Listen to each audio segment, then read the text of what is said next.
Okay, girlfriend, can we talk about RF microneedling for a second? Because the internet has become absolutely terrified of this treatment lately. Half the internet is saying that RF microneedling transformed my skin, and the other half is saying it melted the fat in my face and aged me 10 years. So, what's the truth?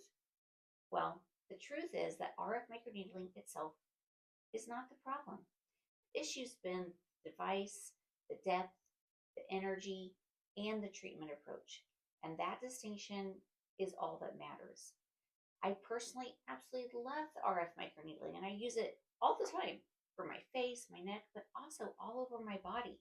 In fact, I aim to do it about once a quarter. It's definitely part of what keeps my skin quality thick, tight, healthy, and youthful looking. In fact, I really believe it can be one of the best treatments we can have for all the things that we want for our skin.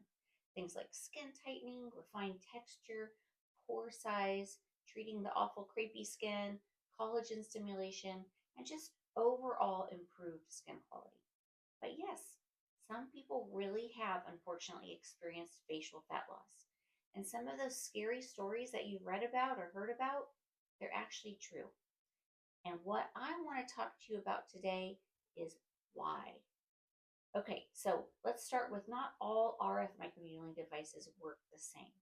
Some devices are capable of going much deeper than others, and some use insulated needles that concentrate heat primarily at the very tip of the needle and then radiates it down rather than dispersing it across all the layers.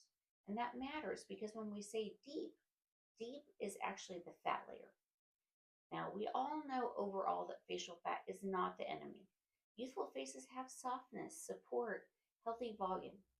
The enemy we're fighting with RF microneedling is laxity. It's that loose skin, crepey skin, loss of collagen support. So, RF microneedling done well is meant to tighten the skin and stimulate collagen within the skin itself. It was never supposed to aggressively heat facial fat. In fact, RF's magic works by delivering controlled heat into the tissue. And that heat is what creates the collagen stimulation and that skin tightening that we want. So I don't want you to think that heat itself is bad. It's not.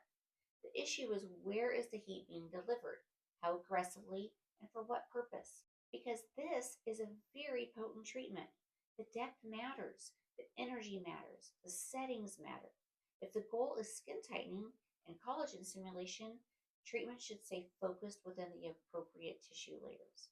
If aggressive heat is delivered too deeply, well, like I already said, deep is where the facial fat lives. And if fat reduction is not the desired outcome, then we should not be treating the fat layer. In fact, we really shouldn't be in that fat layer at all. And that's very important distinction. And this is where some of the online fear comes from. Not because RF microneedling can't be incredible, but because treatments were delivered in the wrong depth. And this is why provider philosophy and training matters so much. Yes, the device does matter, but honestly, the person using the device matters even more.